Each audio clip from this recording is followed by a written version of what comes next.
Socorro's Lakeside Restaurant and Grill is a well-known dining establishment situated near Sumlang Lake in Purakuan, Barangay Sumlang, Kamalig, Albay. The restaurant offers a relaxing lakeside dining experience where guests can enjoy authentic Bicol dishes, delicious specialties, and refreshing beverages while appreciating the beauty of the surroundings. One of its main attractions is the perfect cone view of Mayon Volcano and the lake activities in Sumlang, which make the dining experience more memorable for both foreign and local visitors.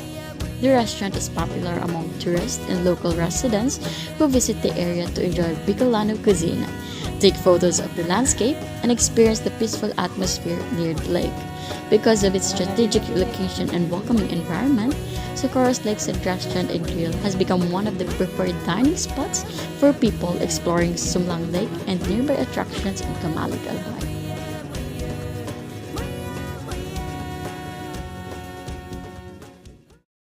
Kami po yung we're from CSPC po and currently conducting po interview for tourism professionals po including po yung restaurants po and today po pumunta po kami dito to conduct an interview po in regards with the with our subject na tinitake, which is the multicultural diversity. And through this interview, we will be able to know and understand the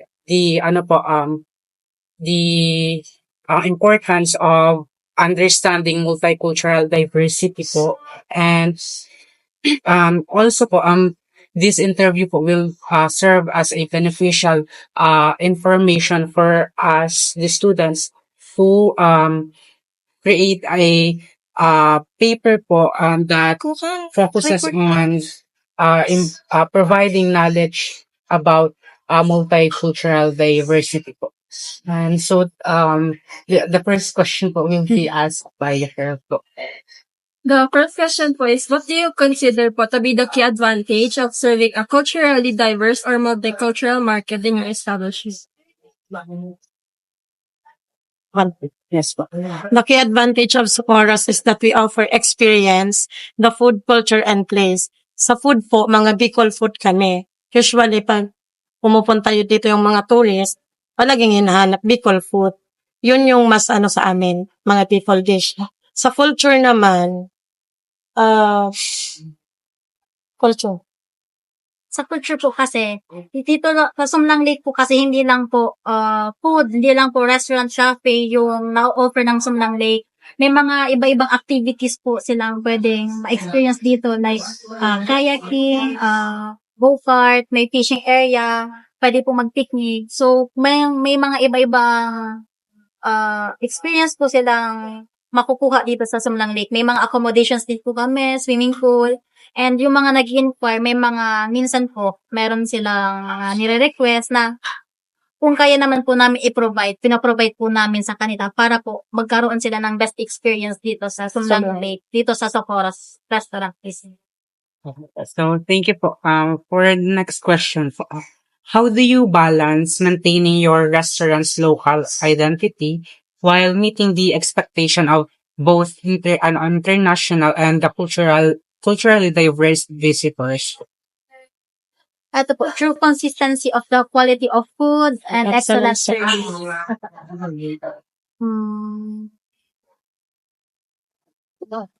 Okay na po. Okay na yun. Thank you po. Next question po.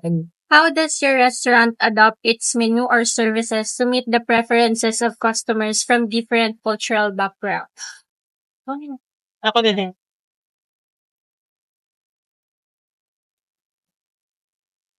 By knowing their culture, food preferences, and restrictions, we customize our dishes. May mga foreigners po kasi na may mga food restrictions, may mga bawal sa kanila, may mga hindi kainin.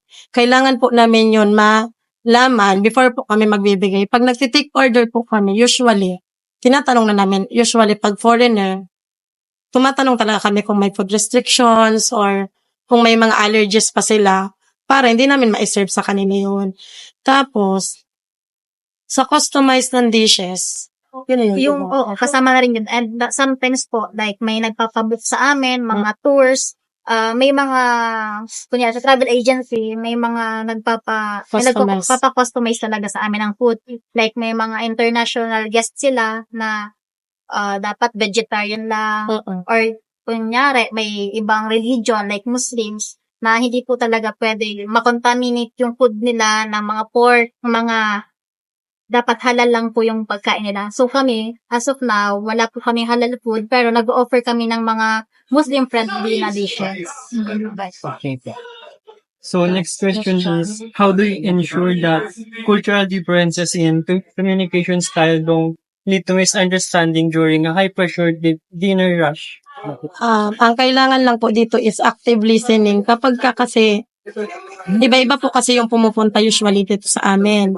Kailangan po namin makinig kung ano yung mga request ba nila, kung ano may kailangan nila. Tapos, para wala din po magka-conflict sa guest. And then, use simple and clear language. May mga foreigners po kasi na islang. Mahirap po intindihin, kaso kailangan namin intindihin hanggang sa masabi po nila kung ano talaga maiintindihan namin.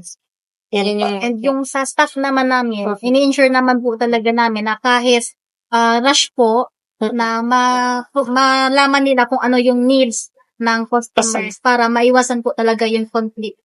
Kaya dapat po, pag maharap siya sa guest, kailangan talaga na maging active, maging focus kayo doon. Para, since rush kasi, di ba, kailangan malesan din yung problem. Kaya dapat, tutok po tayo lagi sa customers natin. Ganon. Next question po. How are cultural misunderstandings or conflicts between staff or with customers handled? if in case po, may waiters kami na nagka-conflict sa customers, usually kami po mismo humaharap. Pero pag kaya naman pong sagutin or ano ng waiter namin, sila po yung humaharap. Kapag ka po hindi na talaga kaya, need na po namin humarap sa kanila, tapos kailangan po namin i-handle lahat ng situation, kahit ano po yan, hanggat kaya namin maibigay. Binibigay namin. Kung may mga food na minsan may May problem sila sa problem sa food, nagbibigay po kami sa kanila ng options. Like, papalitan po ba namin yung Food dish or or ililess sa bill. Pero lahat po yun, sino-concern po muna namin sa manager namin. Pero as long as kaya po namin i-handle, kami na lang. Kami lang. Nagbibigay na lang kami sa kanila ng mga choices. Kung ano po yung gusto nila. Tinatanong muna namin yung customer kung ano po yung gusto nilang maging kapalit para ano po namin. Tawag dito, mabigay po namin sa kanila yung service na gusto nila. For the next question po. So, knowing po that Sumlang Lake and the Socorro itself po is, binivisit talaga siya ng mga foreigners.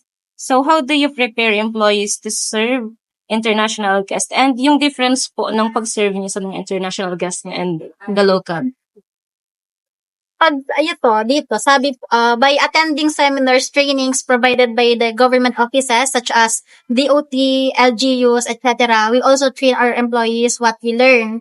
Bale, pag dating naman po sa mga international guests, pag may mga, kunyari nga, nagpapabook po sa amin mga international guests, depende po kasi sa gusto nilang type service. Pero sa amin kasi, buffet style and family style po yung ino-offer namin. Pero kung gusto po nila ng assisted, like, parang yung by plated, ganyan. Plated. Yun po yung ina-apply namin. Nakadepende kasi kami sa request po nila. Pero sa amin po talaga, buffet style and family style po yung ino-offer namin. Nakadepende basta kami sa guest na, kung ano po yung request ng guest. Pag kaya po namin i-provide, ipina-provide namin. Pero kung hindi po namin kaya, nagbibigay kami sa kanila ng alternative. Next question po. Can you share a specific experience that demonstrates how your restaurant handled the situation or that situation po?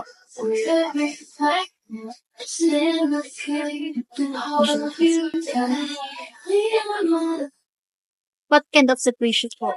Saan kami kukuha ng situation? Kasi iba-iba. Pag sa restaurant, pero iba-ibang situation. Like, ano po?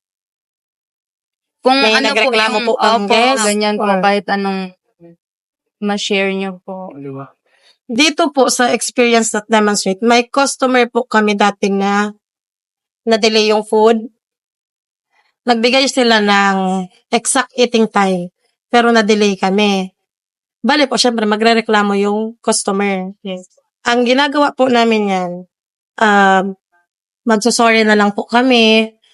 Unang-una magsusorry. Kasi yun po talaga yung kailangan. Kailangan magpakumbaba kasi may mali yung restaurant. And then kung may mai-offer po kami na iba na para ma-lessen yung galit nila na hindi kami maanuhan nila, bali, kinakausap na lang po namin ng maayos. Yun po yung pinaka-best. Tapos, ano pa ibang situation? Like, Same lang po. kadalasan kasi yung para, Sa food lang naman. oo, yung More may on problem lang kalala pag peak season, yun po Mm-mm. talaga yung serving time. Nahihirapan. Since may Nade-delay. times po na mabilis lang po yung serving ng food namin, pero pag Yung table. puno po kami sa table, yun po nagpapa-wait Waiting. talaga kami sa customers. And then minsan po inabot ng 1.5 hour ang waiting namin sa table, tapos mag-wait pa sa food. Bale, kinakausap lang talaga and being calm sa customer. Yun lang po yung best.